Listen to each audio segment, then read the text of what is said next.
I watched my husband disappear through the automatic glass doors while I stood at the checkout paying for groceries. "Just a couple of hours," he said with an easy smile, lifting his phone as if he had somewhere important to be. "I'll be back before you know it." At first, I believed him. I finished paying, pushed the cart toward the waiting area, and checked my phone every few minutes. 1 hour passed. Then 2. His messages stopped. My calls went straight to voicemail. The busy store slowly emptied around me. Shopping carts rattled across the floor, cash registers chimed in the distance, and the overhead speakers repeated the same cheerful promotions until every word felt like mockery. I sat on a metal bench with melting frozen food at my feet, convincing myself there had to be an explanation. Then a middle-aged store employee approached me. His expression wasn't curious. It was sympathetic.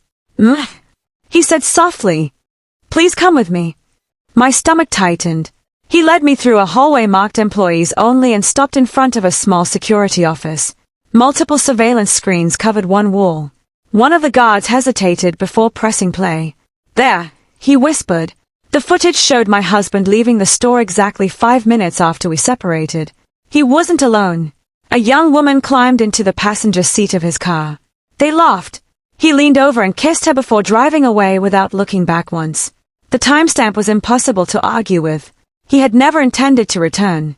The employee quietly explained that one of the cashiers had noticed me waiting for hours and recognized the woman because she had been shopping with my husband several times before. They debated whether to tell me, but watching me sit there alone, refusing to leave, had become unbearable. I didn't cry. I didn't scream. I thanked them for their kindness, picked up my grocery bags, and walked into the evening air as calmly as if nothing had happened. My husband believed he'd abandoned a wife too trusting to notice. What he didn't know was that the moment those security cameras revealed the truth, our marriage was already over.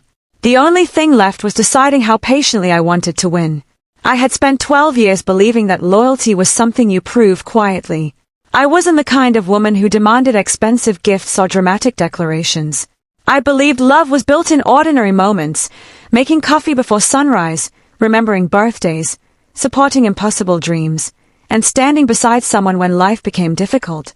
My husband, Daniel, often joked that I was too calm for my own good. Friends laughed whenever he said it, but they never understood what he really meant. To him, my patience wasn't a strength. It was permission. Every time I forgave a forgotten anniversary, another cancelled vacation, or another late-night excuse about working overtime, he became more certain that I'd never question him. Looking back, the warning signs had been there for years. Whenever something went wrong, I somehow became responsible. If he forgot to pay a bill, I should have reminded him. If he lost his temper, I should have stayed quiet. When he made promises he couldn't keep, I was expected to understand because he was under pressure. I accepted those explanations far longer than I should have because I kept believing the man I married was still somewhere beneath the excuses. What almost no one knew was that I hadn't always been so trusting. Before our marriage, I had built a successful career as a corporate financial investigator, uncovering hidden assets, tracing complicated transactions, and exposing people who believed they were smarter than everyone else. Reading financial records was second nature to me. Spotting inconsistencies was literally my profession. When Daniel encouraged me to leave that career after our daughter was born, he called it a sacrifice for our family. I believed him because I wanted our daughter to grow up with a parent at home.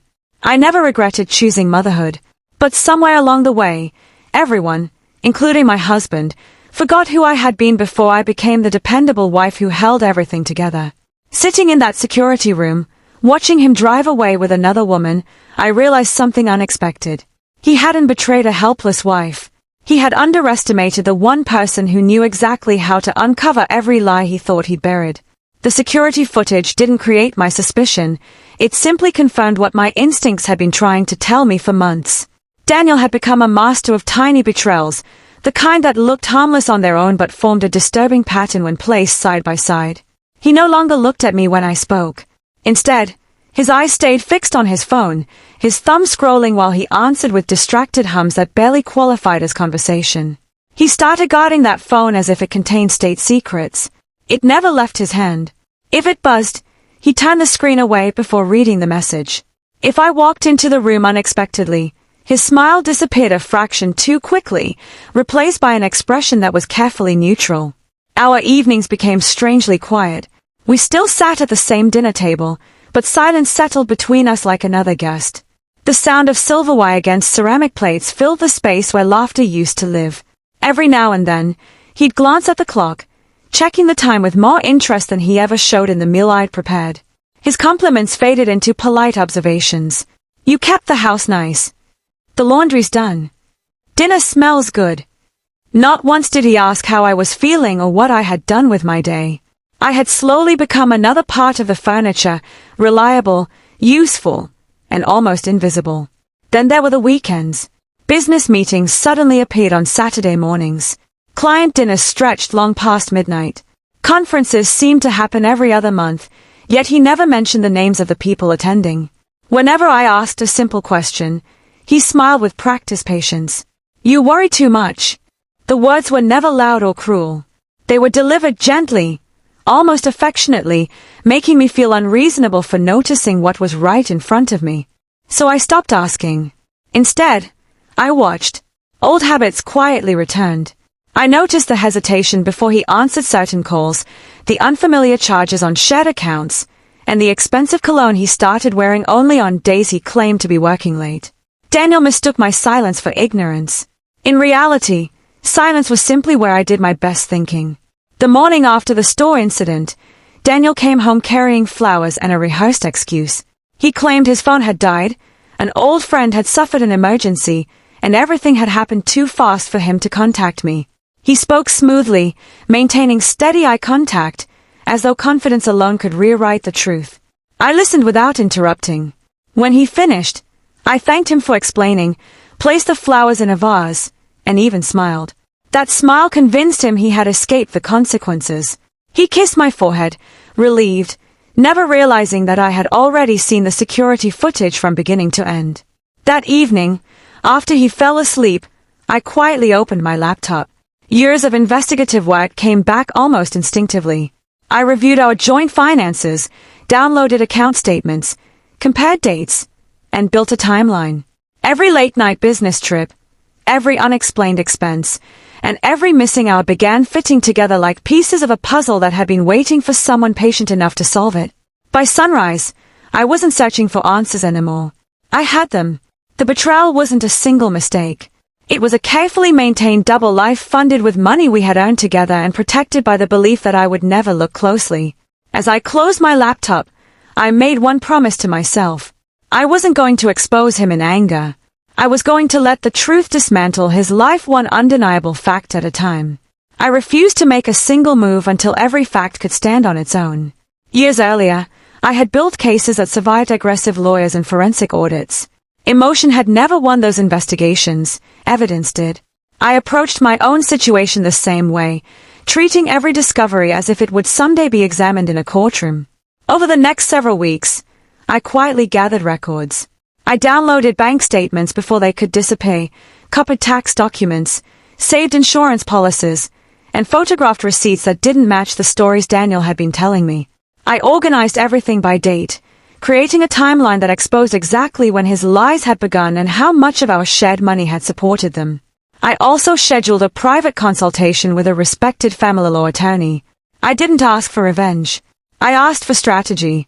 Together, we reviewed our financial position, discussed property laws, and identified every legal step I should take before Daniel realized I knew the truth. The attorney encouraged patience, reminding me that careful preparation often accomplished far more than emotional confrontation. So I became even quieter. I opened a separate bank account in my name, redirected my freelance consulting income, updated important passwords, and secured copies of every document that mattered. Nothing I did was hidden illegally or dishonestly. It was simply responsible preparation for a future I now knew was unavoidable. By the time Daniel noticed that I had stopped questioning his late nights, he looked relieved. He thought my silence meant surrender. In reality, it meant every piece was finally in the right place, and I no longer needed him to make another mistake. The opportunity arrived sooner than I expected. Daniel confidently suggested that we meet with our financial advisor to review our future. He smiled across the breakfast table, completely unaware that I had already spent weeks preparing for that conversation. I agreed without hesitation. The meeting began exactly as he imagined. He spoke about long-term investments, retirement plans, and the importance of trust. I listened quietly, hands folded in my lap, letting him finish every sentence without interruption. Then I placed a single folder on the table. Inside was a carefully organized timeline, bank statements, credit card records, hotel receipts, photographs, copies of transfers from our joint account. Finally, I slid a printed still frame from the supermarket security footage across the table. The room fell silent. Daniel reached for an explanation, but every excuse collapsed beneath another document. Each page answered the lie before he could speak it. The advisor slowly closed his notebook, while my attorney, whom Daniel hadn't expected to see, calmly outlined the legal filings that had already been prepared. No voices were raised. No accusations were repeated. There was nothing left to argue. The divorce petition, financial disclosures, and evidence of marital misconduct had all been completed before that meeting ever began. Daniel realized, far too late, that he hadn't walked into a routine financial review. He had walked into the moment the life he carefully constructed on deception quietly came apart. As I stood to leave, I looked at him one last time. Months earlier, he had driven away believing I'd wait forever. This time, I was the one who walked away, and I never looked back. The weeks that followed were remarkably quiet. There were no dramatic confrontations, no public scenes, and no desperate attempts to rewrite the story. The evidence spoke more clearly than anger ever could. Friends and family who had once assumed I was overreacting gradually understood why I had stayed silent for so long. When they saw the documents and the timeline, speculation disappeared. Facts left very little room for doubt. Daniel's reputation changed, not because I tried to destroy it, but because people finally saw the difference between the image he carefully projected and the choices he had actually made. The trust he had spent years building disappeared far more quickly than he expected. As for me, the greatest change wasn't legal or financial. It was personal.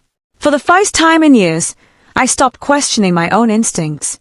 I no longer replayed conversations wondering if I had imagined the warning signs or expected too much. I realized that respect isn't something you beg for or negotiate.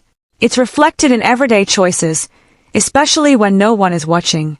Several people later asked why I never screamed, exposed him online, or tried to humiliate him in public. The answer was simple. Real accountability doesn't need an audience. When the truth is complete and undeniable, it creates consequences that last far longer than a moment of revenge ever could. And that's why this story matters. Sometimes the strongest response to betrayal isn't making the loudest noise. It's quietly refusing to let someone else's deception define your worth. In the months that followed, my life became smaller in the best possible way. The courtroom hearings ended. The paperwork was signed. The house felt quieter without constant excuses echoing through its rooms. At first, the silence seemed unfamiliar, but before long, I realized it wasn't loneliness. It was peace. I returned to financial investigations as a consultant, rebuilding the career I had once set aside. The work reminded me of the woman I had been before I convinced myself that shrinking my own ambitions was the price of keeping a marriage together.